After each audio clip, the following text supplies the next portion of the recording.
जय हिंद बच्चों, कैसे हो आप सभी। उम्मीद करता हूं सारे बच्चे स्वस्थ मस्त और तंदुरुस्त हैं। नए दिन के साथ नए लेक्चर की शुरुआत लेकर एक बार फिर से हाजिर हूं आप लोगों के बीच में।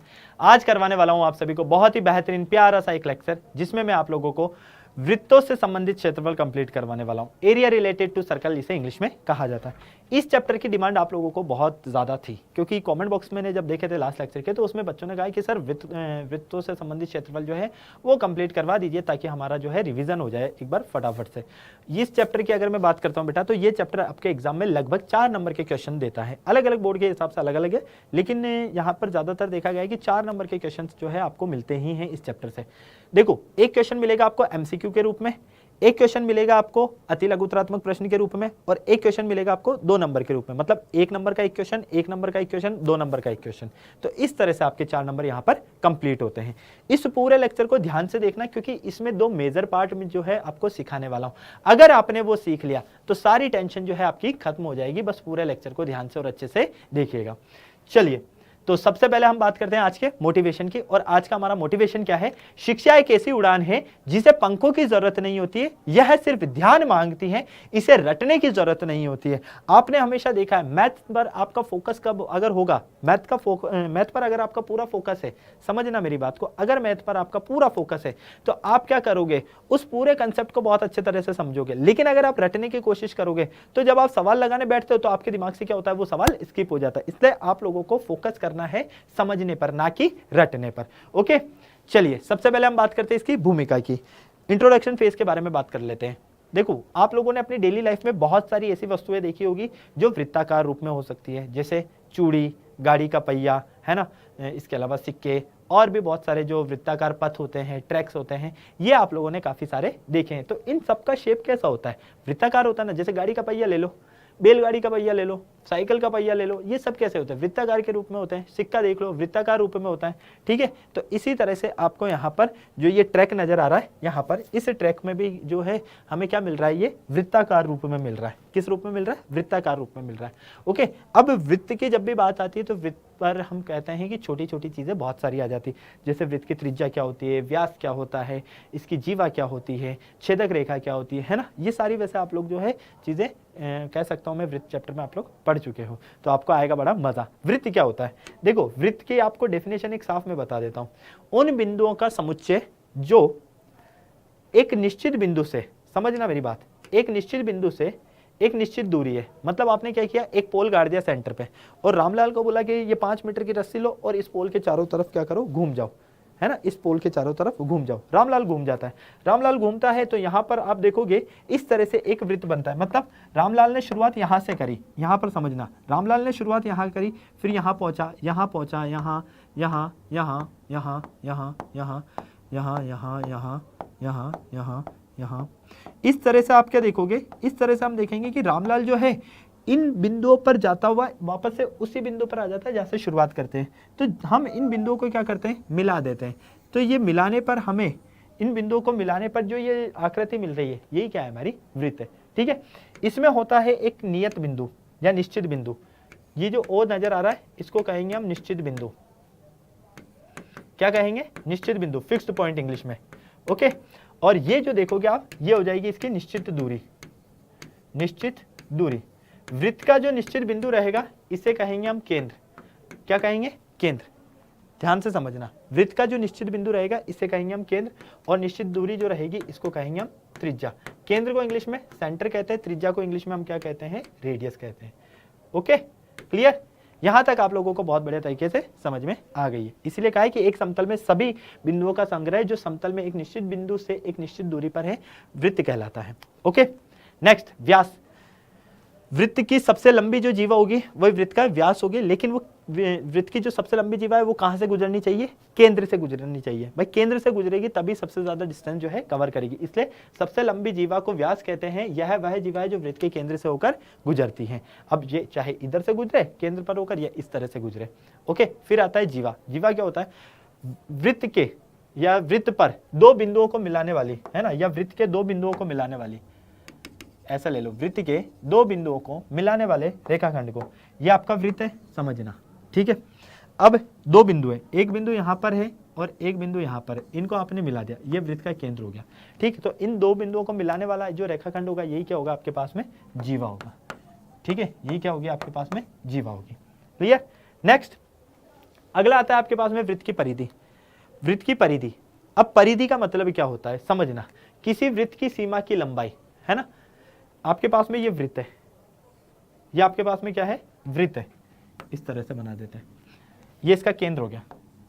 ठीक, आपने यहां से शुरू किया, पूरा घूम घूम घूम घूम घूम घूम घूम कर यहां आ गए वापस। ठीक है, तो ये जो पूरी कंप्लीट आपने सीमा कवर की है ना, इस बॉर्डर की पूरी लंबाई को कंप्लीट किया है, यही क्या होगी हमारे पास में, परिधि। वृत्त की जो परिधि होती है ये होती है 2πr। क्या होती है, 2πr। ग्रीक अक्षर जो है पाई द्वारा इसे निरूपित किया जाता है, आप लोगों को बहुत अच्छे से पता है। हम जानते हैं वृत्त की परिधि और उसके व्यास का अनुपात जो है वो कैसा रहता है, नियत रहता है। ठीक है, क्लियर। चलिए, और ये एक डेफिनेशन और है आपके पास में, ये भी है परिधि की। अब आता है छेदक, जिसको इंग्लिश में कहते हैं हम सेकंड। अब सेकंड क्या होता है, एक ऐसी रेखा जो वृत्त को दो बिंदुओं पर काटे, एक ऐसी रेखा जो वृत्त को दो बिंदुओं पर काटे, है ना। अब जीवा और छेदक रेखा दोनों में बहुत डिफरेंस है। वहां पर दो बिंदुओं को मिलाने वाला रेखाखंड जीवा कहलाता है, और एक रेखा जो वृत्त को दो भागों में क्या करती है, दो बिंदुओं पर प्रतिच्छेद करती है, उसे हम कहते हैं छेदक रेखा। Okay, clear. अब ये मान लो एल रेखा है जो कि पी बिंदु और क्यू बिंदु पर क्या कर रही है, भिन्न बिंदुओं पर प्रतिच्छेद कर रही है। ओके, नेक्स्ट वृत्त का क्षेत्रफल। वृत्त की परिधि द्वारा, ये आपका वृत्त, ठीक है, और ये होगी इसकी परिधि, मतलब चारों तरफ की लंबाई। वृत्त की परिधि द्वारा घिरा हुआ बंद भाग, बंद भाग बोले तो ये अंदर का भाग, इसे ही हम कहते हैं वृत्त का क्षेत्रफल। वृत्त का क्षेत्रफल क्या होता है, 2πr²। अर्धवृत्त का क्षेत्रफल मतलब इसका आधा कर दो भाई, वृत्त के क्षेत्रफल का आधा कर देंगे तो वो अर्धवृत्त का क्षेत्रफल निकल जाएगा। ओके, चलिए नेक्स्ट, अर्धवृत्त आ ही गया आपके पास में।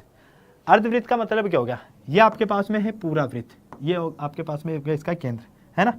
अब आप क्या करो, इसका कर दो आधा, क्या कर दो, इसका कर दो आधा, आपने कर दिया इसका आधा, तो ये जो आपको मिल रहा है, ये जो आपको मिल रहा है, ये हो गया आपका अर्धवृत्त। क्या हो गया, ये आपका अर्धवृत्त। ठीक है, ये हो गया इसका केंद्र। अगर मैं बात करता हूं अर्धवृत्त के केंद्र पर कितने डिग्री का कोण बनता है, तो हम कहेंगे 180 डिग्री का। क्यों, क्योंकि वृत्त के केंद्र पर, वृत्त का केंद्र कितने डिग्री का कोण बनाता है, 360 डिग्री का, है ना। तो अर्धवृत्त का केंद्र, अर्धवृत्त का केंद्र कितने डिग्री का कोण बनाएगा, बताओ भाई, आधा करेंगे ना भाई, वृत्त के केंद्र का आधा कर देंगे, तो 360/2 मतलब कि 180 डिग्री का। ओके, तो अर्धवृत्त का केंद्र कोण 180 डिग्री होता है, जो कि पूर्ण वृत्त के केंद्र कोण का आधा होता है। नेक्स्ट, यदि हम अर्धवृत्त के चाप व क्षेत्रफल की गणना करें तो अर्धवृत्त के लिए इसके मान आधे प्राप्त होते हैं। भाई वृत्त के क्षेत्रफल का आधा कर दोगे तो अर्धवृत्त का क्षेत्रफल आ जाएगा। ओके, एक चौथाई, एक चौथाई का मतलब होता है 1/4। क्या होता है, 1/4। फॉर एग्जाम्पल, ये आपके पास में एक पिज्जा है, चार दोस्त पिज्जा खाने गए, ठीक है। अब चार दोस्त पिज्जा खाने गए तो भैया चारों के हिस्से में एक एक स्लाइस आएगी ना, तो एक चौथाई भाग ही आएगा, तो ये भी एक चौथाई, ये भी एक चौथाई, ये भी एक चौथाई, ये भी एक चौथाई, है ना। तो अगर मैं सिर्फ इस भाग की बात करूं तो ये एक चौथाई भाग हो गया, कितने डिग्री का कोण बना रहा है ये, 90 डिग्री का। क्लियर। अगर मैं इस भाग की बात करता हूं तो ये भी क्या हो गया, एक चौथाई भाग हो गया, कितने डिग्री का कोण बना रहा है ये, 90 डिग्री का। क्लियर है, किसी को कोई परेशानी नहीं, किसी को कोई डाउट नहीं। तो एक चौथाई वृत्त का केंद्र कोण 90 डिग्री होता है, जो कि पूर्ण वृत्त के केंद्र कोण का चौथाई भाग होता है। भाई वृत्त का केंद्र कितने डिग्री का कोण बनाता है, 360 डिग्री का। अब इसका एक चौथाई कर दो, तो एक चौथाई करने पर कितना मिलेगा, 90 डिग्री तो मिलेगा, कितना मिलेगा, 90 डिग्री मिलेगा। ओके, क्लियर यहां तक। चलिए, अब आपके पास में कुछ फॉर्मूलाज जो है वो आपके लिए बहुत ज्यादा इंपॉर्टेंट है, इनको ध्यान से समझो। सबसे पहले हम यहां पर बात करते हैं अर्धवृत्त के लिए इनके कोण की, और एक चौथाई भाग के लिए इसके कोण की। अर्धवृत्त का कोण कितने डिग्री का होगा, 180 डिग्री का। एक चौथाई वृत्त का कोण कितने डिग्री का होगा, 90 डिग्री का। अर्धवृत्त का क्षेत्रफल वृत्त के क्षेत्रफल का आधा, एक चौथाई वृत्त का क्षेत्रफल वृत्त के क्षेत्रफल का एक चौथाई। परिमाप r π+2, r π/2+2, चाप πr और इसका πr/2। ये आपको ध्यान में रखना है ना। ये फॉर्मूला जो है छोटे छोटे से ये आपको डायरेक्ट आने चाहिए। नेक्स्ट त्रिज्यखंड, ये very very very important topic है आपका इस चैप्टर का। अभी तक जो हम पढ़ रहे थे वो तो हम पढ़ रहे थे इसका बिल्कुल बेसिक। देखो ये क्या नजर आ रहा है आप लोगों को, अगर आपसे कहा जाए तो आप कहोगे कि सर ये तो पिज्जा नजर आ रहा है हमें। बिल्कुल भाई, है ना। मुझे एक छोटी सी बात बताना, पिज्जा को जब बनाते हैं समझना, चलो आज हम पिज्जा बनाते हैं, है ना। कैसा बनता है मुझे देखकर जो है जरूर बताना, क्योंकि टेस्ट करके तो नहीं बता पाओगे, लेकिन देखकर जरूर बताना। इस पर कुछ वेजेज है मान लो, है ना। वेजेज बोले तो कुछ सब्जियां लगा रखी है, मतलब तुमने देखा है ना सामने पिज्जा, ऐसा मत बोल देना कि मैंने नहीं देखा पिज्जा, है ना, वरना बेइज्जती करवा दोगे। ओके, इस पर कुछ टॉपिंग्स भी लगी हुई है इस तरह से। ओके, अब कितने दोस्त गए पिज्जा खाने? 4 दोस्त गए भैया पिज्जा खाने। अब चारों ने पैसे मिलाए, है ना। तो भैया अब ओवन में से पिज्जा निकल कर आया इस तरह से, है ना। अब ऐसा तो है नहीं कि रोटी की तरह मुंह के बीच में दबा के खा लेंगे, सीधी सी बात है, खाएंगे तो वैसे ही। लेकिन 4 दोस्त है तो ऐसे थोड़ी कि झगड़ेंगे कि ये मेरा, है ना। तो वो क्या करते हैं, कटिंग कर देते हैं, है ना। तो इस तरह से ये पिज्जा की कटिंग हो गई। अब अगर आप बताओगे मुझे तो एक दोस्त को कितना भाग मिला, आप कहोगे कि सर 1/4। ये जो भाग है, ये भाग, इसी को कहते हैं हम यहां पर त्रिज्यखंड। ठीक है। अब त्रिज्यखंड आपके 2 तरह के होते हैं, लघु त्रिज्यखंड या दीर्घ त्रिज्यखंड। अगर मैं एक्चुअल डेफिनेशन की बात करता हूं कि डेफिनेशन क्या होती है, तो वृत्त का वह भाग जो एक चाप तथा 2 त्रिज्याओं से घिरा होता है त्रिज्यखंड कहलाता है। वृत्त का वह भाग जो 2 त्रिज्या व चाप के मध्य से घिरा होता है, 2 त्रिज्या व चाप के मध्य से घिरा होता है, उसको हम त्रिज्यखंड कहते हैं, है ना। तो 2 त्रिज्या व चाप के मध्य घिरा हुआ क्षेत्रफल त्रिज्यखंड कहलाता है। ओके, चलिए, तो ये आपका हो गया वृत्त, क्लियर। और ये हो गया इसका केंद्र। और मान लो ये चाप काट दिया जाता है, काट दिया चाप, ये चाप हो गया AB, है ना। तो अब यहां से हम इन 2 बिंदुओं को मिला देते हैं, तो ये कोण कितने डिग्री का बनेगा, थीटा, क्लियर। अब समझना, ये वाला जो भाग रहेगा इसे हम कहते हैं लघु त्रिज्यखंड। क्या कहते हैं, लघु त्रिज्यखंड, क्लियर। और इस वाले भाग को हम कहते हैं, बड़े वाले भाग को दीर्घ त्रिज्यखंड। क्या कहते हैं, दीर्घ त्रिज्यखंड। ओके, इसको इंग्लिश में कहा जाता है माइनर सेक्टर, इसको कहते हैं हम मेजर सेक्टर। अगर ये कोण थीटा है तो ये वाला कोण कितना मिलेगा, 360 माइनस थीटा। ये आपको बहुत अच्छे तरह से समझ में आ गया है, मुझे नहीं लगता किसी को कोई परेशानी, किसी को कोई डाउट हो। ठीक है, तो अभी मैंने आपको बता दिया 2 तरह के आपके त्रिज्यखंड होते हैं, दीर्घ त्रिज्यखंड और लघु त्रिज्यखंड। ओके, चलिए अब हम इसके बात करते हैं इंपॉर्टेंट फॉर्मूलाज की, क्योंकि ये आप लोगों के लिए बहुत ज्यादा जरूरी है। इंपॉर्टेंट फॉर्मूला, ठीक है। सबसे पहले हम बात करते हैं लघु त्रिज्यखंड का क्षेत्रफल। किसकी बात करते हैं, लघु त्रिज्यखंड का क्षेत्रफल। लघु त्रिज्यखंड का क्षेत्रफल, तो लघु त्रिज्यखंड का जो क्षेत्रफल होता है वो क्या होता है आपके पास में, वो होता है थीटा बटे 360 into pi r square. Okay, ये ध्यान रखना। नेक्स्ट, चाप की लंबाई, बोले तो ये जो चाप है ये, इसकी लंबाई, है ना। एक एक चीज की बात करेंगे, लघु त्रिज्यखंड मतलब इसकी, ठीक है। फिर अब बात करें हम चाप की लंबाई, तो चाप की लंबाई, चाप की लंबाई होती है यहां पर थीटा बटे 180, सॉरी थीटा बटे 360 इंटू 2 पाई आर, ठीक है, या थीटा बटे 180 पाई आर, क्लियर। जब 2 से 360 को काटेंगे तब ये मिलेगा। तो दोनों एग्जाम में जो है बहुत सी बार ये भी दे दिया जाता है ना, इसलिए ध्यान रखना। नेक्स्ट आएगा आपके पास में त्रिज्यखंड का परिमाप। त्रिज्यखंड का परिमाप, तो त्रिज्यखंड का परिमाप जो है वो होता है थीटा बटे 180 और into pi r plus 2 r. Okay, चलिए और बात कर लेते हैं कोण। कोण बराबर होता है चाप की लंबाई बटे त्रिज्या। कोण बराबर क्या होता है, चाप की लंबाई बटे त्रिज्या। ठीक है, क्लियर। अब कोण को हम डिनोट करते हैं थीटा से। किससे डिनोट करते हैं, थीटा से। तो थीटा बराबर स्मॉल एल अपॉन आर हो जाएगा। चाप की लंबाई को स्मॉल एल से और त्रिज्या को हम स्मॉल आर से डिनोट करते हैं। यहां मान लो आपको अगर त्रिज्या निकालनी है तो कोण इंटू क्या हो जाएगा, चाप की लंबाई। ओके, सॉरी, स्मॉल आर निकालना है ना, त्रिज्या निकालनी है, तो ये हो जाएगा थीटा अपॉन स्मॉल एल। और अगर आपको स्मॉल एल बोले तो चाप की लंबाई निकालना है, तो ये हो जाएगा थीटा इंटू त्रिज्या। ये फॉर्मूलाज आपको ध्यान रखने हैं। अब देखो सारी चीजें आपको यहां पर मिल चुकी है। बात करते हैं अब दीर्घ त्रिज्यखंड के क्षेत्रफल की। तो दीर्घ त्रिज्यखंड का क्षेत्रफल क्या होता है, दीर्घ त्रिज्यखंड का क्षेत्रफल। दीर्घ त्रिज्यखंड का क्षेत्रफल निकालने के लिए क्या करोगे, ये जो आपके पास में पूरे वृत्त का क्षेत्रफल है, भाई ये पूरा वृत्त है ना, इसके क्षेत्रफल में से लघु त्रिज्यखंड के क्षेत्रफल को माइनस कर दो। ठीक, तो हम करेंगे यहां पर वृत्त का क्षेत्रफल, वृत्त का क्षेत्रफल माइनस लघु त्रिज्यखंड का क्षेत्रफल, लघु त्रिज्यखंड का क्षेत्रफल। ओके, क्लियर है। इस तरह से हम इसे सॉल्व करते हैं। यहां तक क्लियर, किसी को कोई डाउट नहीं, कोई परेशानी नहीं। चलिए अब बात करते हैं वृत्तखंड का क्षेत्रफल। अब पहले तो आपको पता होना चाहिए कि वृत्तखंड क्या होता है। देखो ये आपके पास में वृत्त है ना, ये क्या है, वृत्त है, और ये हो गया इसका केंद्र, ये हो गया इसका चाप। क्या हो गया, चाप हो गया। जब मैं वृत्त के चाप और दो त्रिज्याओं से कोई भाग गिरा है तो उसको कहते हैं हम त्रिज्यखंड, है ना। तो जो चाप यहां पर आपको नजर आ रहा है, अगर इन चाप के दो बिंदुओं को मैं मिला देता हूं इस तरह से, तो इसमें क्या हो गई आपके पास में एक जीवा।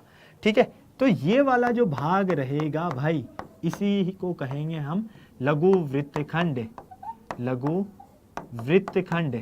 ठीक, और ये जो बड़ा वाला भाग है इसको कहेंगे हम दीर्घ वृत्तखंड। क्या कहेंगे, दीर्घ वृत्तखंड। अगर मैं इसकी एक्चुअल डेफिनेशन की बात करता हूं तो एक्चुअल डेफिनेशन होती है इसकी कि वृत्त के जीवा तथा चाप के मध्य का क्षेत्रफल, जीवा तथा चाप के मध्य का क्षेत्रफल वृत्तखंड कहलाता है।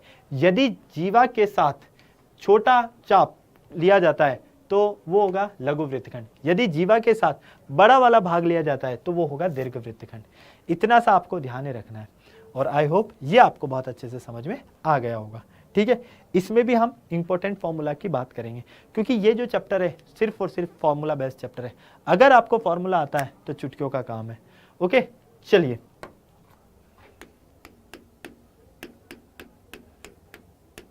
Important formula. ठीक है,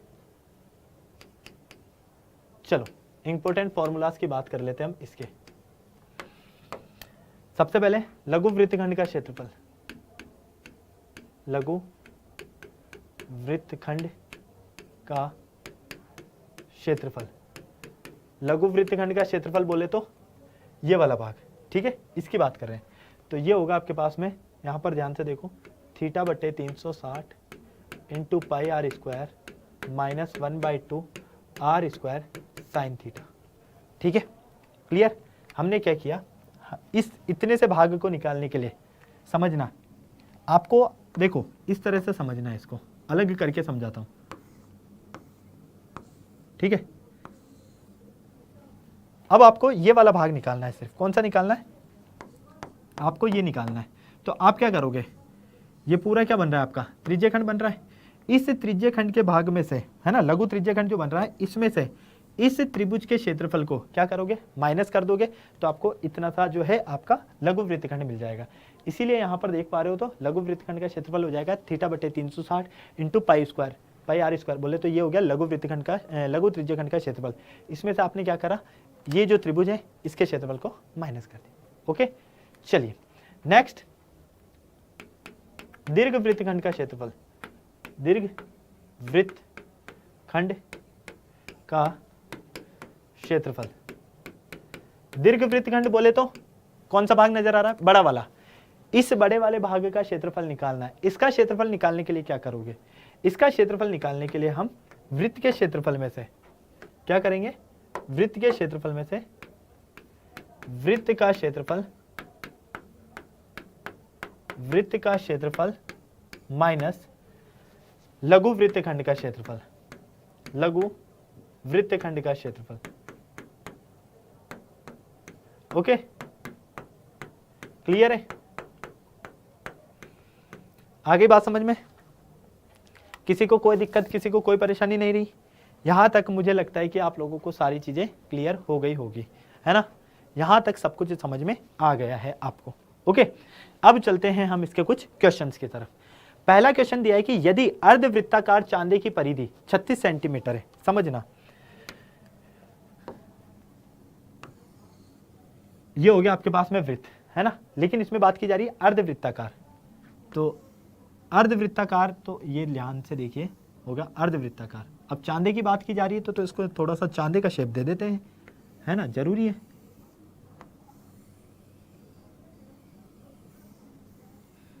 क्लियर? ये अर्धवृत्ताकार चांदा हो गया। इसकी परिधि बोले तो ये, ठीक है? ऑलरेडी आपको दिया गया है यहाँ पर 36 सेंटीमीटर। कितना दिया गया?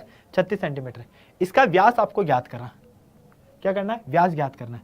अब व्यास ज्ञात करने के लिए पहले त्रिज्या पता होना चाहिए, तो इसकी त्रिज्या मान लेते हैं हम r, स्मॉल r, ठीक है? तो माना त्रिज्या r है, कितनी है? r है, ठीक? अब ध्यान से और अच्छे से देखना यहाँ पर, क्योंकि अर्धवृत्ताकार चांदी की बात की जा रही है। किसकी बात की जा रही है? अर्धवृत्ताकार चांदी की। तो चांदी की परिधि कितनी दी गई है आपको? 36 सेंटीमीटर। ये ऑलरेडी क्वेश्चन में दी गई है। चांदी की परिधि क्या होगी? ये होगी आपके पास में पाई r प्लस 2r, ठीक है? अर्धवृत्ताकार जो चांदा है इसकी परिधि क्या होगी? पाई r प्लस 2r बराबर 36 सेंटीमीटर, ठीक है? अब देखो, आप सोच रहे होंगे कि सर पाई r प्लस 2r कैसे होगी? सबसे पहले ये बताओ, अगर वृत्त की परिधि की बात की जाती है तो क्या करते हैं हम? 2 पाई r। अर्धवृत्त की परिधि की तो 2 पाई r बाई 2, तो 2 से 2 कैंसिल आउट, पाई r बचा, है ना?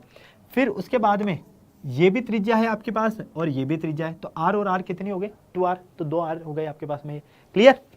यहां से ले लेते हैं हम स्मॉल r जो है यहाँ पर कॉमन, प्लस 2 बराबर 36, तो ये हो जाएगा पाई प्लस 2।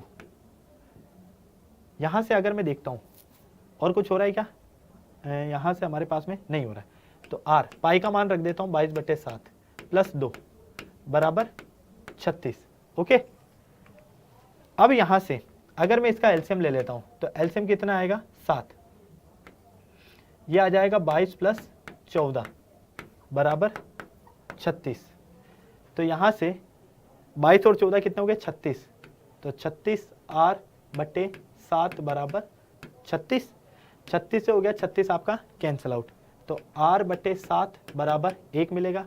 तो r बराबर कितना मिला? 7 सेंटीमीटर। तो चांदी की जो त्रिज्या आई वो कितनी आई? 7 सेंटीमीटर। आपको क्या निकालना है? व्यास। तो चांदे का व्यास, अर्धवृत्ताकार चांदे का व्यास, अर्धवृत्ताकार चांदे का व्यास, अर्धवृत्ताकार चांदे का व्यास कितना हो जाएगा आपके पास में? ये हो जाएगा 2r, तो 2 इंटू r का मान 7, तो ये हो जाएगा आपके पास में 14 सेंटीमीटर।